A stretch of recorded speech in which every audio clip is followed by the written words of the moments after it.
സർക്കാരിനൊന്നും അങ്ങനെ താല്പര്യക്കേടല്ല. അദ്ദേഹം 5.5 കോടി മുടക്കും, അതിനപ്പുറം മുടക്കും. എന്താണെന്ന് വെച്ചാൽ ഇഷ്ടമില്ലാത്തവരെ എങ്ങനെ ഇല്ലാതാക്കണമെന്ന്, അവരെങ്ങനെ തകർക്കണമെന്ന് സഖാവ് പിണറായി വിജയൻ നന്നായിട്ട് അറിയാം. എൻ്റെ കേസ് വഴിയെങ്കിലും സഖാവ് പിണറായി വിജയൻ എന്ന് പറയുന്ന കേരളത്തിൻ്റെ മുഖ്യമന്ത്രിയുടെ കണ്ണ് തുറന്നെങ്കിൽ ഈ കേസ് കൊണ്ട് ഞാൻ വിചാരിക്കുന്നൊരു സന്തോഷതാണ്. അല്ല, ഈ കേസിൽ സത്യം പറഞ്ഞാൽ സുപ്രീം കോടതി വരെ പോയ നാൾവഴികൾ വളരെ മോശം നിറഞ്ഞതാണ്. കാരണം 2014 ഈ കേസിന് ആസ്പദമായ സ്കൂൾ അനുവദിക്കുന്നത്. പക്ഷേ 2017 എനിക്കെതിരെ കേസെടുക്കാനുള്ള ഒരു ശ്രമം പിണറായി വിജയൻ സർക്കാർ നടത്തുകയുണ്ടായി. അന്ന് കൊടുത്തിട്ടുള്ള ലോ അഡ്വൈസ് ഉണ്ട്, വളരെ കൃത്യമായ ലോ അഡ്വൈസാണ്. ഒരു നിലയ്ക്ക് ഈ കേസ് നിൽക്കാൻ പോകുന്നില്ല. കാരണം ഇത് ഹിയർസേ ഉള്ളൂ, ഇതിനകത്ത് യാതൊരു തരത്തിലുള്ള എവിഡൻസും ഇല്ല, ഇത് കൃത്യമായിട്ടുള്ള പൊളിറ്റിക്സാണ് എന്ന് കൊടുക്കുന്നത് ഗവൺമെൻറ്റിൻ്റെ വിജിലൻസിൻ്റെ ലോ അഡ്വൈസറാണ്. പക്ഷേ 2020 സ്വാഭാവികമായിട്ടും സർക്കാരിനെതിരെയുള്ള രൂക്ഷമായ വിമർശനങ്ങൾ ഞാൻ നിയമസഭയിലകത്ത് ഉയർത്തുകയുണ്ടായി. അദ്ദേഹത്തിൻ്റെ മകളെക്കുറിച്ച് ഉള്ള ആരോപണങ്ങൾ ഉന്നയിക്കുകയുണ്ടായി. ആ പശ്ചാത്തലത്തിൽ 2020 ഒരു ലോ അഡ്വൈസ് തട്ടിക്കൂട്ടിയിട്ടാണ് ഹൈക്കോടതിയിലേക്ക് ഈ കേസ് പോകുന്നത്. ഹൈക്കോടതിയിൽ നിന്ന് ഈ കേസ് വലിച്ചെറിഞ്ഞിട്ട് പിന്നെയും സുപ്രീം കോടതിയിലേക്ക് പോയിട്ട് ഈ കേസിനെ വലിച്ചു നീട്ടിയത് സർക്കാരിനുണ്ടായിട്ടുള്ള അമിതമായ ചെലവ്, വെറും പകയുടെ, വിദ്വേഷത്തിൻ്റെ, അല്ലെങ്കിൽ രാഷ്ട്രീയക്കാരെ അങ്ങോട്ട് നശിപ്പിച്ച് കളയാമെന്ന് വിചാരിക്കുന്ന ഒരുതരം മനോവൈകൃതത്തിൻ്റെ ഒരു പ്രതിഫലനമാണ്. നിങ്ങൾ മനസ്സിലാക്കേണ്ട ഒരു കാര്യം എന്താണെന്ന് വെച്ചാൽ, കെജ്രിവാളിന് വിഷയത്തിൽ കോടതിയിൽ വന്നിട്ടുള്ള EDയുടെ സോളിസിറ്റർ ജനറലാണ് ഈ എൻ്റെ കേസിൽ. അദ്ദേഹത്തിൻ്റെ പേര് അഡ്വക്കേറ്റ് SB രാജു എന്നാണ്. അദ്ദേഹമാണ് കെജ്രിവാളിൻ്റെ കേസിൽ ഹാജരായിട്ടുള്ളത്. ഒരു EDയുടെ വക്കീലായ ആളാണ്. അതേസമയത്ത് സർക്കാരിൻ്റെ വക്കീലായിട്ട് വന്നിരുന്നത് നീരജ് കൗളാണ്. നീരജ് കൗൾ 5 തവണയാണ്, നിങ്ങൾക്ക് മീഡിയക്കാർക്ക് നീരജ് കൗളിൻ്റെ റേറ്റ് ചോദിച്ചാൽ മനസ്സിലാവും എത്രയാണ് സുപ്രീം കോടതിയിൽ അദ്ദേഹത്തിൻ്റെ റേറ്റ്. 5 തവണ ഏകദേശം 1.5 കോടി രൂപയോളം സർക്കാർ സുപ്രീം കോടതിയിലെ ഈ ദുർവ്യായത്തിന് വേണ്ടി മാത്രം, അല്ലെങ്കിൽ ഈ വളരെ മോശപ്പെട്ട എക്സർസൈസിന് വേണ്ടി മാത്രം ചെലവഴിച്ചിട്ടുണ്ട്. ഇത് ജനങ്ങളുടെ പണമാണ്, എന്ന് വെച്ചാൽ എൻ്റെ കൂടെ പണമാണ്. സത്യത്തിൽ സർക്കാർ ഇതിനകത്തൊന്നും ചെയ്യേണ്ട കാര്യമില്ല, തോറ്റമ്പിയിരിക്കണം, അതൊക്കെ വിട്ടേക്ക്.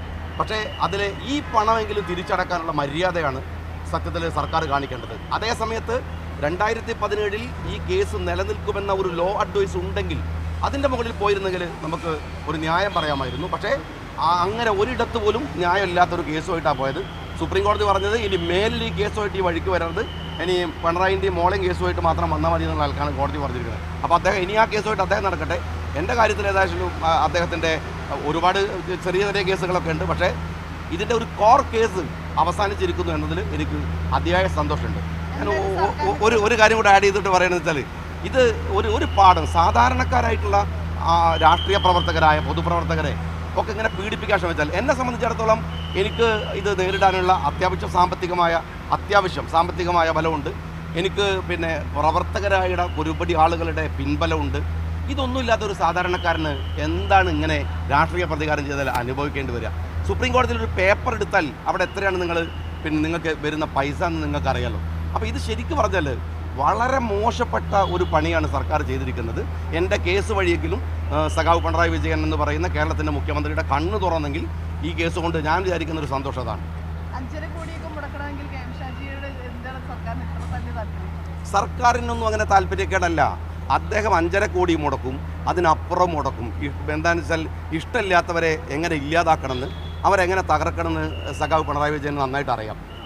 ഒരു കാര്യം ഞാൻ നിങ്ങളോട് പറയുന്നത്, ഞാൻ അനുഭവിച്ച ഒരു പ്രശ്നമുണ്ട്. കാരണം വല്ലാത്ത പ്രതിസന്ധിയുടെ ഒരു ഘട്ടത്തിലെത്തുക. രാവിലെ 7 മണിക്ക് വീട്ടിൽ നിന്ന് കൂട്ടിക്കൊണ്ടുപോയ ഭാര്യയെ രാത്രി 12:30 മണി വരെ ക്വസ്റ്റ്യൻ ചെയ്യുക. എല്ലാ ബന്ധുക്കളെ, സുഹൃത്തുക്കളെ, എൻ്റെ ഒരു വലയോ, എൻ്റെ ഒരു സർക്കിളിനെ ഇങ്ങനെ കട്ട് ചെയ്തുകൊണ്ട് വരുമ്പോൾ നിസ്സഹായമായി നിൽക്കുന്നൊരു രംഗമുണ്ട്. എൻ്റെ വീട്ടിന് നമ്പറില്ല, എൻ്റെ പേരിൽ കേസുകൾ പടപടാ വരുന്നു.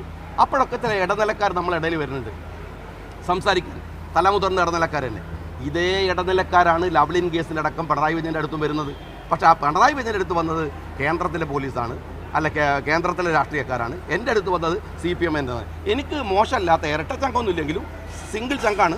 പക്ഷേ നല്ല നട്ടലും നല്ല ആത്മബലം ഉള്ളതുകൊണ്ട് അതിന് വഴങ്ങിയില്ല എന്ന് മാത്രമേ ഉള്ളൂ. സാധാരണക്കാരനായിരുന്നെങ്കിൽ പെട്ടുപോകുമായിരുന്നു.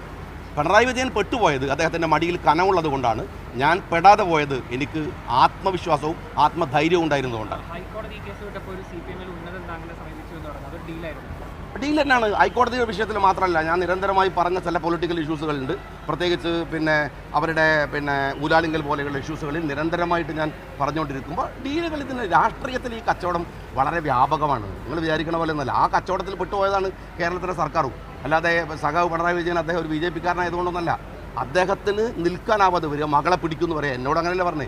എൻ്റെ മകൾ പഠിക്കുന്ന ക്യാമ്പസിൽ പോയിട്ട് അവർ ഇൻസൾട്ട് ചെയ്യാൻ ശ്രമിച്ചു, മകൻ്റെ സ്കൂളിൽ പോയി ഇൻസൾട്ട് ചെയ്യാൻ ശ്രമിച്ചു, എൻ്റെ ഭാര്യയെ ഒരു തരത്തിലും ഇതുമായി ഇൻവോൾവ് ഇല്ലാത്തവരെ പീഡിപ്പിച്ചു. അപ്പോഴൊക്കെ നമ്മൾ പതറിപ്പോകും. ഈ പതറൽ പിണറായി വിജയൻ ഉണ്ടായിട്ടുണ്ട്.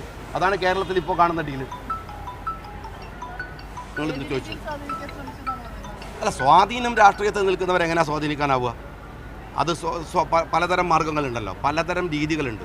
ഏറ്റവും മിനിമം ഹൈക്കോടതിയിൽ നിന്ന് ഞങ്ങൾ സുപ്രീം കോടതിയിലേക്ക് പോകുന്നില്ല എന്ന് പറഞ്ഞാൽ തന്നെ എന്നെ സംബന്ധിച്ചിടത്തോളം ആശ്വാസം ഉണ്ടാവേണ്ടതാണ്. കാരണം ഇന്നലെ എങ്ങാനും ആ കേസിയുടെ വിധി മറിച്ചായിരുന്നെങ്കിൽ ഏറ്റവും ചുരുങ്ങിയത് ഒരു 20 സിറ്റിങ്ങെങ്കിലും ഞാൻ നടത്തേണ്ടി വരും.